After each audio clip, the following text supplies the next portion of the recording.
Trevon was 34 years old, made $48,000 a year teaching business fundamentals to community college students, and was currently seated in the fourth row of a $5,000 a plate gala, watching his wife on stage prepare to publicly detonate their 8-year marriage.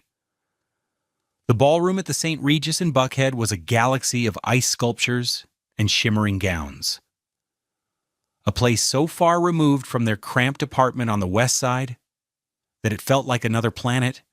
He wore his only suit, a 10-year-old Joss, a bank number that cost him $300 and now felt 2 sizes too tight in the shoulders. He felt like an imposter, a footnote in the story of her glorious ascent. Aaliyah, his wife, looked like she was born for this. She was luminous under the spotlights, her deep brown skin glowing.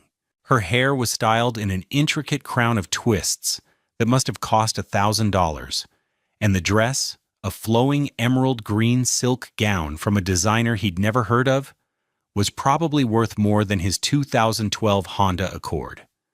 In her hand, she held a delicate flute of champagne, the bubbles catching the light. On the massive screen behind her, the logo for her tech company, Innovire, was projected above a single, staggering number, $40 million. "I have so many people to thank for this moment," she began, her voice smooth and confident, amplified by the state-of-the-art sound system.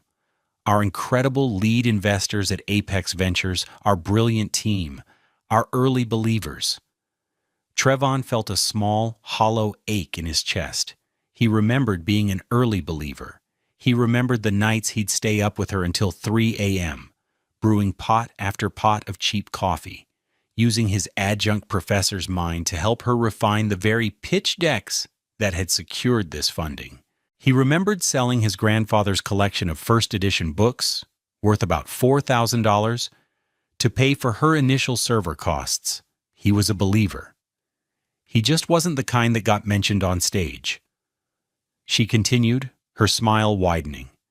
"This journey has been about more than just building a company. It's been about building a new life. It's about shedding the things that hold you back, the people who don't share your vision, the weights that keep you from flying." A nervous murmur went through the crowd. This was not the standard sanitized speech of a newly funded CEO. This felt personal, raw. Trevon's hands, resting on his knees, began to feel cold and heavy. He knew where this was going. He'd felt it coming for months in the clipped phone calls, the late nights she didn't come home, the way she looked at his worn-out Timex watch with unconcealed pity. "To get to the next level," Aaliyah declared, raising her glass high, the $150 a bottle champagne sparkling, "you have to be willing to cut ties. You have to be willing to be ruthless. You have to be free." Her eyes scanned the room, and for a terrifying second, they locked with his. There was no recognition in them, no love, only a cold, triumphant fire. Then she delivered the final blow, a toast that echoed in the sudden shocked silence of the 200-person ballroom. "So, I want to make one final toast," she said, her voice ringing with a terrible clarity. "To the future, to Innovire, and to finally being free of him at last." The words hung in the air, brutal and undeniable. A few people clapped uncertainly, while others shifted in their $500 chairs, whispering to their neighbors. For Trevon, the world narrowed to a single point of sound, the ringing in his ears. He was him, the weight she had shed, the tie she had cut. And she had done it here, in a room full of strangers, turning his private heartbreak into her public victory speech. He had no idea how terribly she had just miscalculated. Just 2 years ago, their life had been a universe, away from the cold glamour of the St. Regis ballroom. It was contained within the 4 walls of a 900-square-foot apartment off Marietta Street, a space filled with mismatched furniture and the warm smell of the dinners Trevon cooked every night. Their budget was tight, a constant negotiation between her ambition and their reality. His $48,000 salary was the bedrock, the steady, unglamorous income that paid the $1,400 monthly rent, kept the lights on, and covered the groceries from the local Kroger. Aaliyah's startup, Innovire, was just an idea then, a frantic collection of notes on a second-hand whiteboard that Trevin had found on the curb and fixed for her. She had no income, only a burning, all-consuming drive. He was her biggest supporter, not just emotionally, but financially. His paycheck was their lifeline. He remembered one specific Tuesday evening, about 18 months before the gala. It was raining, a soft, steady rhythm against their old window panes. He was in the kitchen, stirring a pot of turkey chili he'd made from a $25 batch of groceries, meant to last them the week. The air was warm and smelled of cumin and garlic. He wore a faded Morehouse College sweatshirt, a relic from his undergraduate days.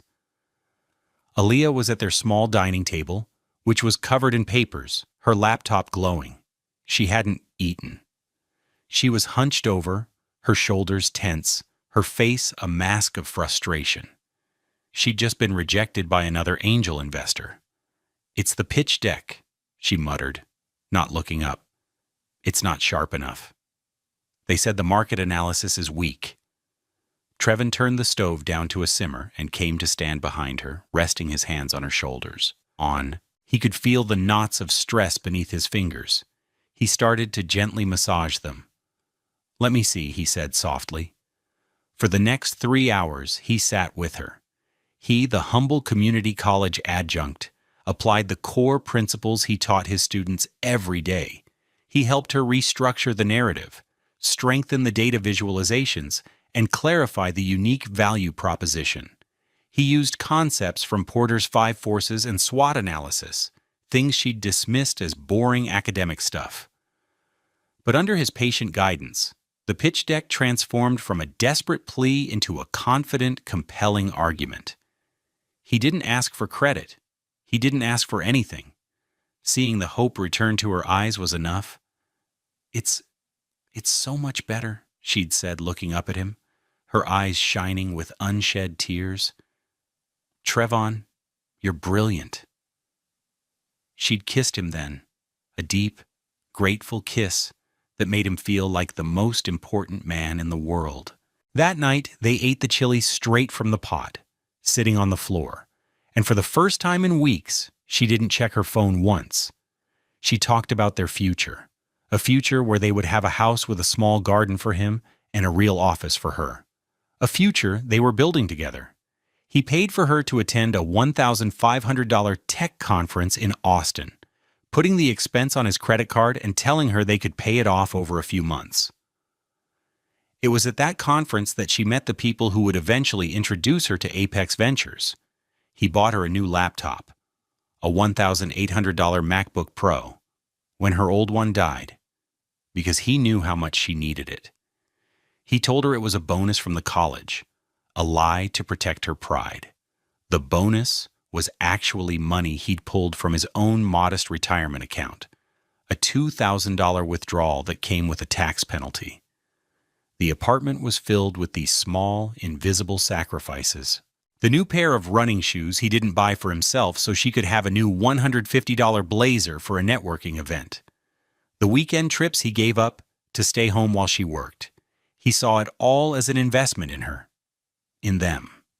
He believed they were a team. He was the foundation, the steady ground upon which she could build her empire. He had no idea she was planning to demolish the foundation as soon as the building was complete. What have you sacrificed for someone you love? It's a question we all face, but sometimes the answer is far more than we ever intended to give. The shift was gradual at first, a slow erosion of kindness that Trevon tried to ignore. It began with small comments, little barbs disguised as jokes. About 6 months before the gala, Aaliyah secured her first round of seed funding, a respectable $500,000. It was enough for her to rent a small co-working space and hire her first 2 employees. and it was enough to start seeing his life's work as a source of embarrassment. They were having dinner at a new restaurant in Inman Park. One of her investor friends had recommended it. The entrees were $50 each, a price that made Trevon's stomach clench. Aaliyah ordered a $90 bottle of wine without even glancing at the price. "I was talking to Michael from the firm today," she said, swirling the deep red liquid in her glass. "His wife is a partner at King & Spalding. She just closed a huge merger."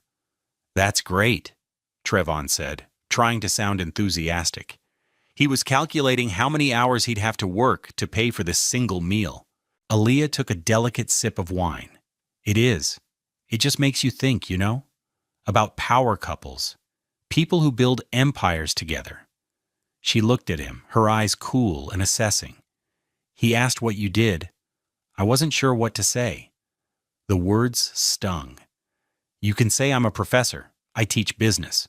She gave a little laugh, a brittle sound with no warmth in it. "Trevon, honey, you're an adjunct at a community college. It's not the same thing. It's sweet. It's like a hobby." A hobby. The word landed like a slap. His job, the work he poured his heart into, the students he mentored, the lives he was helping to shape, a hobby. He remembered one of his students, a single mother named Keisha, who had used the business plan she developed in his class to get a small business loan and open her own bakery. He'd gone to the grand opening.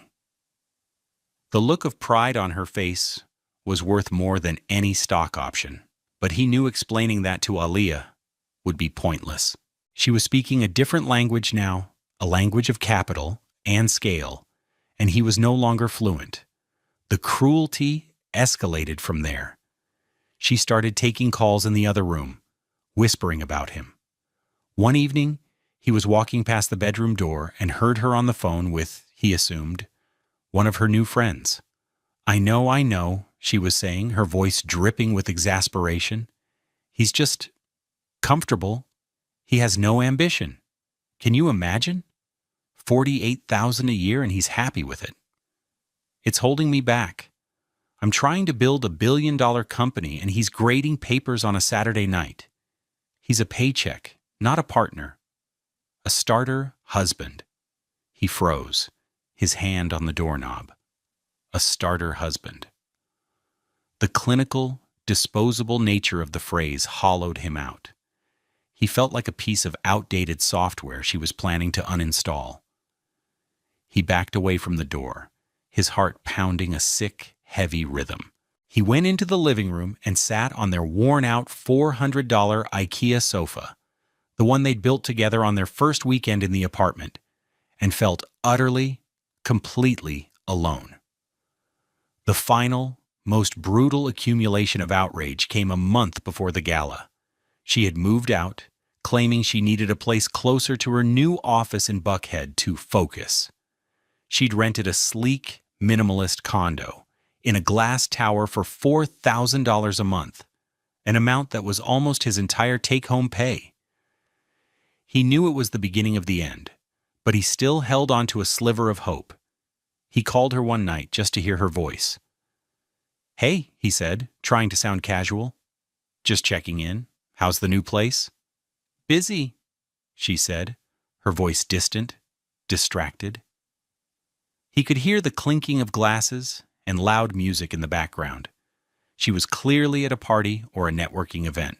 "Listen, Trevon, I can't really talk." "Okay, I miss you," he said, the words feeling small and pathetic. There was a long pause. He heard her say to someone next to her, "Ugh, it's him again." Then, back into the phone, her voice was like ice. "Trevon, we need to be realistic. My life is going in a very different direction. This whole thing," she said. And he knew she meant their marriage, their shared history, their life. "It's just not a good look for me anymore." Not a good look. He was a branding problem. He was an obstacle to her image. He, who had funded her dream, proofread her plans, and massaged the stress from her shoulders, was now an inconvenience. He hung up the phone, the dial tone buzzing in his ear. The hope he'd been clinging to finally died. He sat in the quiet of their once shared apartment and understood. It wasn't just that she didn't love him anymore. It was that she was ashamed of him. The outrage didn't scream. It settled deep in his bones, cold and hard and heavy. He had no idea that this profound sense of betrayal was about to intersect with a responsibility he had been quietly carrying for years. The ringing in Trevon's ears from Aaliyah's toast slowly subsided, replaced by a strange, preternatural calm. As the confused applause died down, a memory surfaced, sharp and clear. It was from 3 months ago, a quarterly review meeting for the Lumina Foundation. The Lumina Foundation was his grandfather's legacy, a self-made man who had built a construction empire from nothing. His grandfather had spent his last years creating a charitable foundation with a singular ironclad mission to anonymously fund and empower the next generation of Black entrepreneurs in the South. When he passed away, he had left Trevon, his only grandchild, as the sole trustee. It was a staggering responsibility, overseeing a portfolio worth over $100 million. Trevon took it with the utmost seriousness, honoring his grandfather's mandate of quiet, impactful support. He never spoke of it, not to his colleagues, not to his friends, and certainly not to Aaliyah. His grandfather believed that true charity didn't need a spotlight. The meeting had been with the foundation's investment managers at their quiet, understated offices on Peachtree Street. They were discussing a new Series A investment, the largest the foundation had ever anchored. "It's a $10 million commitment, Trevon," said Mr. Harris, the elderly, sharp-as-a-tack lawyer who had been his grandfather's closest confidant. "It's the anchor investment in a $40 million round.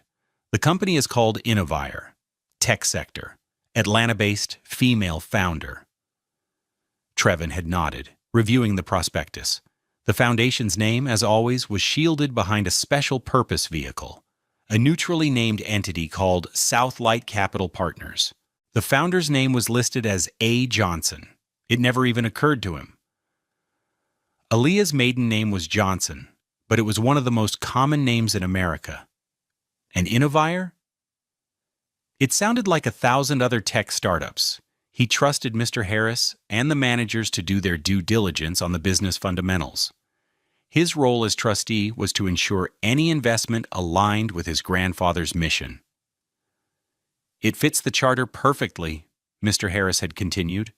"High growth potential, Black-founded, creating jobs in our community. Your grandfather would have loved this one." Trevon had signed the papers. He authorized the $10 million wire transfer from the foundation's accounts. He had felt a quiet sense of pride, fulfilling his grandfather's vision. Now, sitting in the St. Regis ballroom, the pieces slammed together with the force of a physical impact. Innovire, A. Johnson, the $40 million round. The lead VC she had thanked, Apex Ventures, was the very firm the foundation had partnered with to structure the deal. He had funded her.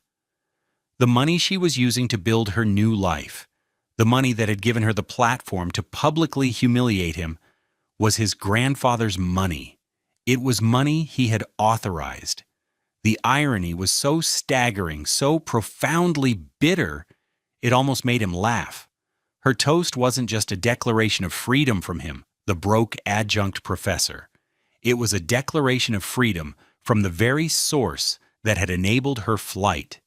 She was a bird taking wing, not realizing the branch she'd just launched from was the only thing holding her nest. He looked at her on stage, basking in the applause, her face radiant with success. She had no idea. The dramatic irony was a shield around his heart. The pain of her words was still there, but it was now overlaid with something else, a cold, clear understanding of the power he held. He wasn't just the man she was leaving behind, he was the man who held the master key to the kingdom she had just built. The world went silent as he focused on a single, crystalline thought. This was not over. Trevin didn't go to the after party. He didn't confront Aaliyah. He simply stood up from his fourth-row seat, straightened his old suit jacket, and walked out of the St. Regis ballroom. The valet, a young man who looked like one of his students, brought his 2012 Honda Accord around. The modest car felt like a sanctuary amidst the gleaming parade of Teslas and BMWs. He didn't drive back to the apartment that was no longer theirs. Instead, he drove to a nondescript Marriott courtyard off I-75 and paid $149 for a room with cash. The room was sterile, anonymous. It was perfect.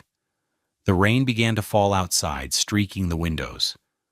A quiet companion to the storm inside him. He took off his jacket, loosened his tie, and sat down at the small desk. He didn't turn on the television. He didn't order room service. He opened his worn leather briefcase, a gift from his grandfather years ago, and pulled out a thick, leather-bound document. The Lumina Foundation Charter. His hands were steady as he turned the pages. He knew the charter almost by heart, but he needed to see the words, to touch the paper.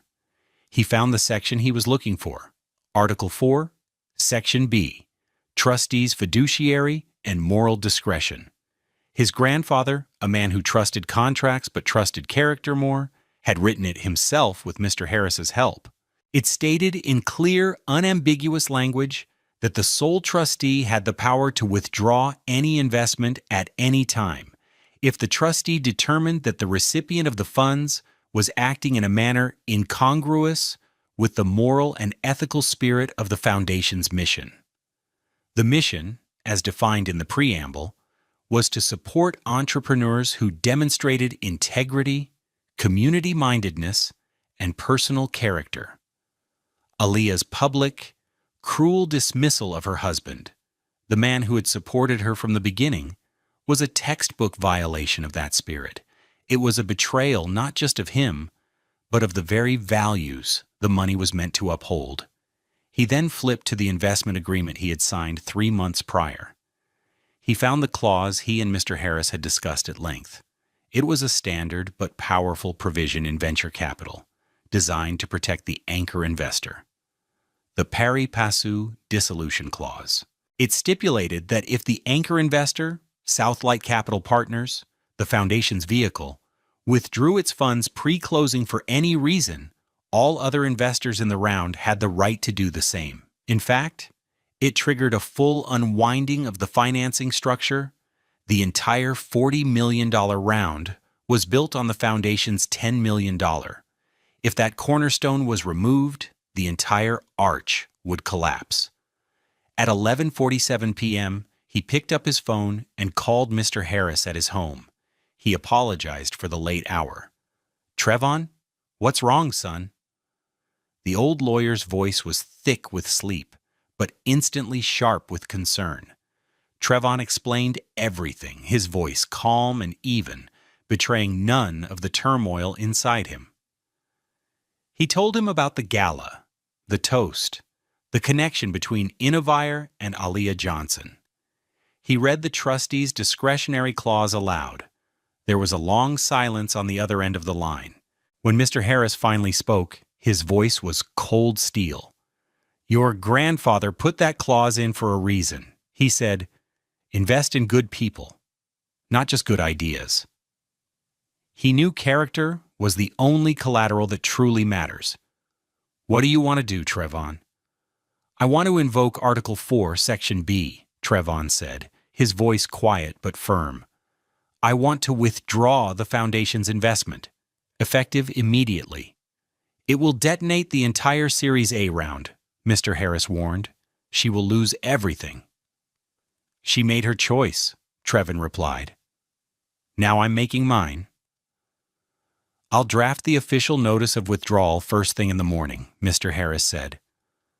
"We'll date it for today. You'll have it by noon on Saturday. You should deliver it to her in person." Trevon agreed. He spent the rest of the night compiling evidence. He saved news articles about the gala. He found the video of her speech already posted on a tech blog.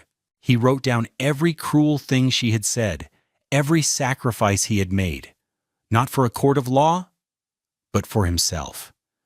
To remind him that this wasn't revenge. It was a course correction. It was an act of stewardship. He was protecting his grandfather's legacy from someone who had proven herself unworthy of it. The hours after the gala were a strange, surreal limbo. Trevon stayed in the Marriott, a ghost in his own life, while the world celebrated Aaliyah. His phone buzzed intermittently with texts from friends and family who had seen clips of the speech online, their messages a mixture of confusion and concern. He answered none of them. At 10:15 a.m. on Saturday, Aaliyah called him. He was sitting by the window watching the rain-slicked traffic, the legal notice from Mr. Harris already printed and resting in a crisp manila envelope on the desk. He let it ring 3 times before answering, schooling his voice to be neutral, calm. "Hello? Trevon, where are you?" Her voice was bright, bubbly, laced with the lingering euphoria of her triumph. There was no apology, no remorse. "I tried the apartment. You missed an amazing after-party. Everyone was there. Mark Cuban even sent a video message. Can you believe it?" He could believe it. "I had to leave early," he said simply. "I wasn't feeling well." "Oh, well, you missed out," she said, the lack of concern in her voice a fresh, small wound. "Listen, things are going to be crazy for a while. I'm flying to New York on Monday to ring the opening bell at the NASDAQ. The PR team is setting it all up. It's insane." She paused, and for a moment, he thought she might say something meaningful. He was wrong. "My assistant is going to call you next week to arrange for getting the rest of my things from the apartment. I'll need the good suitcases, the gray Samsonite set." The $600 set he had bought her for their 5th anniversary. This was his chance. The perfect moment to feign ignorance, to let her build her tower of cards a little higher before he pulled the one at the bottom. The dramatic irony was a shield. He knew her world was hours away from imploding, and she was busy worrying about luggage. "Okay," he said, "just let me know when." "Great," she said, relieved to have the awkward administrative task handled. "And Trevon," she added, her tone shifting to one of magnanimous condescension, "I know last night was direct, but it was for the best. You'll see. And don't worry, I'll be sure to have my lawyers draft a generous divorce settlement. I'll take care of you. You won't have to worry about money." The rage that had solidified into a cold resolve now flickered with heat. Take care of him? With the money he had unknowingly provided? The audacity was breathtaking. He had to clench his jaw to keep his voice steady. The temptation to tell her everything right then, to hear her voice crumble over the phone, was immense. But that wasn't the plan. The plan was precise. It required discipline. "That's generous of you, Aaliyah," he managed to say. "Thank you." "You're welcome," she said, pleased with her own benevolence. "I've got to run. Board calls all day. Talk later." She hung up. Trevon slowly lowered the phone. He looked at the manila envelope on the desk. He had thought delivering it would be the hardest part, but now he knew it wouldn't be. Her condescension, her casual cruelty, her complete lack of awareness. It was all the fuel he needed. He was not destroying her life out of spite. He was simply holding up a mirror and letting her see the consequences of her own actions. The composed, quiet finality of his plan felt less like a choice, and more like a law of physics. For every action, there is an equal and opposite reaction. Her toast was the action. He and the Lumina Foundation were about to be the reaction. Have you ever had to pretend everything is fine when your world is falling apart? That's the moment you discover a strength you never knew you had. A quiet power that waits for the perfect moment to reveal itself. The after-party was at a penthouse lounge in a Buckhead glass tower, a space that seemed to float among the clouds and the glittering lights of the Atlanta skyline. The air hummed with the energy of money and power.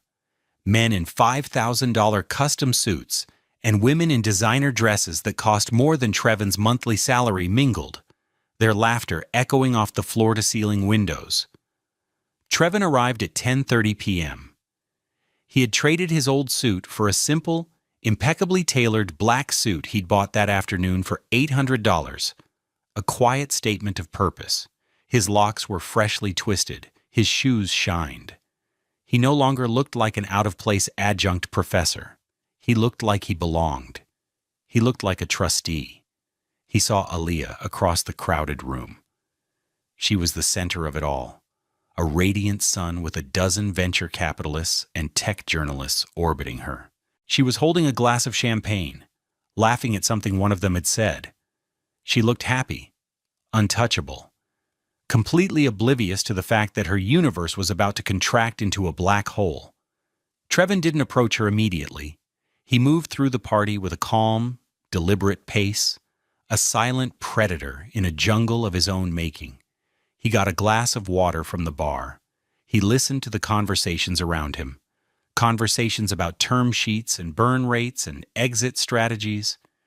It was the world he taught his students about, but seeing it up close, in all its arrogant glory, solidified his resolve. He waited for the perfect moment. It came when Aaliyah was standing with Michael, the lead partner from Apex Ventures, the man she had thanked so profusely on stage. It was poetic. Michael needed to be there to witness this. Trevon walked towards them. Aaliyah saw him coming, and her smile faltered for a fraction of a second, replaced by a flicker of annoyance. "Trevon," she said, her voice tight, "I didn't expect to see you here." "I had some business to attend to," he replied, his voice even and low. He looked past her, directly at Michael. "Michael, a pleasure to finally meet you in person." Michael, a portly man with a florid face, looked confused. "Have we met?" "Not officially," Trevon said. "I'm Trevon Williams. I'm the sole trustee of the Lumina Foundation." The name of the foundation meant nothing to Aaliyah, but Michael's face instantly paled. He knew. The Lumina Foundation was the true name behind Southlight Capital Partners, their silent, powerful anchor. Aaliyah just looked irritated. "Trevon, what are you talking about? This is my night. If you're here to make a scene—" "I'm not here to make a scene," Trevon interrupted her, his voice dropping to an almost whisper, forcing them to lean in. "I'm here to deliver a message." He reached into the inner pocket of his new suit jacket and pulled out the single, crisp manila envelope. He didn't hand it to Aaliyah. He handed it directly to Michael. "What is this?" Michael asked, his hand trembling slightly as he took it. "That," Trevon said, his eyes finally locking with Aaliyah's, "is a formal notice of withdrawal. Per Article 4, Section B of the Foundation's charter, I have exercised my discretionary right as trustee. The Lumina Foundation finds that the leadership of Innovire has acted in a manner incongruous with the ethical spirit of our mission." He then delivered the callback, using her own words as the blade. "My grandfather believed in funding partners, not just paychecks. He believed a company's character was its most valuable asset. It seems Innovire is not a good look for us anymore." Aaliyah's face went through a rapid, devastating series of transformations. First, confusion. The words made no sense. The Lumina Foundation? Trustee? What did any of that have to do with him? Then, as she saw the sheer terror dawning in Michael's eyes, a sliver of understanding began to pierce her triumphant haze. Michael fumbled with the envelope, his portly fingers struggling to open it. He scanned the single page, his face turning from pale to a ghastly shade of gray. "The pari passu clause," he whispered, looking at Aaliyah with horror. "The whole round. It's tied to their $10 million. If they pull out—" And then Aaliyah understood. The blood drained from her face. Her perfect smile dissolved. The champagne flute slipped from her fingers and shattered on the polished marble floor, the sound unnaturally loud in the sudden pocket of silence around them. "You?" she breathed, the word a ragged puff of air. "The money? It was you?" Trevon gave a single, slight nod. He didn't need to say anything else. He had delivered the notice. He had made his statement. His work was done. He turned his back on her shocked face, on Michael's panicked sputtering, on the spreading puddle of expensive champagne. He walked calmly out of the penthouse lounge, leaving the beautiful, glittering party and the woman who had built her success on his back to face the consequences he had just set in motion. The quiet finality of the act was absolute. The consequences cascaded with brutal corporate efficiency. Trevon had set the first domino in motion, and the entire intricate structure of the $40 million deal collapsed over the course of a single weekend. Saturday, 9:15 a.m. The first official email landed in Aaliyah's inbox.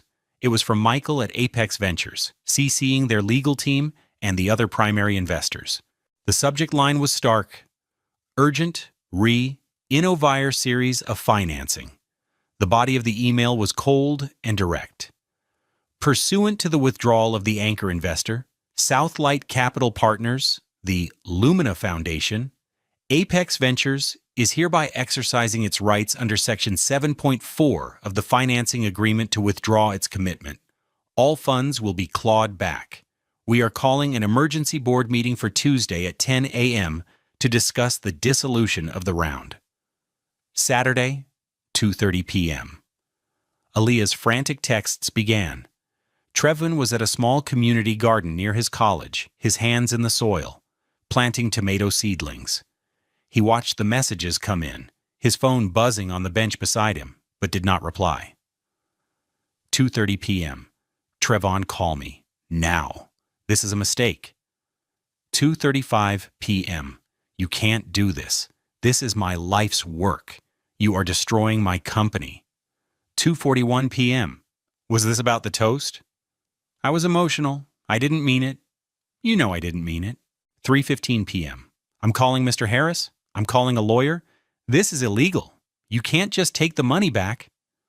4 p.m. Please, Trevon. I'm sorry, okay? I am so sorry. Just call me. We can fix this, please. 5:30 p.m. You are a cruel, bitter man. You couldn't stand to see me succeed.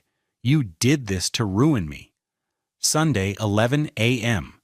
While Aaliyah was leaving desperate, tearful voicemails, the other venture capital firms were already moving to protect their capital.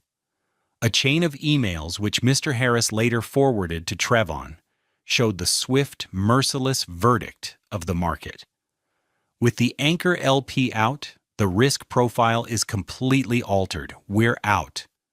The pari passu clause is clear. We are invoking. Consider our commitment withdrawn. By noon on Sunday, every single dollar of the $40 million round had vanished. Monday, 8 a.m., Aaliyah's co-founder, a brilliant coder she had lured away from Google with the promise of a massive equity stake, confronted her at their newly leased $30,000 a month office space. The news had spread like wildfire through the tech community. He had a wife and a mortgage. The stock options he'd been promised were now worthless pieces of paper. He resigned on the spot, taking 2 key engineers with him. Tuesday, 10 a.m. The emergency board meeting was a bloodbath conducted over Zoom. Aaliyah, her face pale and drawn, tried to plead her case, but the investors were stone-faced. The legal language was absolute. The round was dead. Innovire, which had a burn rate of nearly $200,000 a month, was now insolvent. Worse, they had already spent nearly $2 million of the initial wire transfers on signing bonuses, equipment leases, and that lavish gala. That money was now a debt owed to the VCs. Aaliyah was personally liable for a portion of it. The board voted unanimously to remove her as CEO. They would attempt to sell the company's intellectual property for pennies on the dollar to recoup some of the losses. Her shares, once valued on paper at over $15 million, were now worth nothing. Trevon didn't attend. He didn't need to. He spent Tuesday morning in his classroom at Westside Community College teaching a lesson on the importance of ethical leadership and corporate governance. He felt a quiet, somber sense of justice. It was never about the money. It was about the principle. His grandfather's legacy was safe.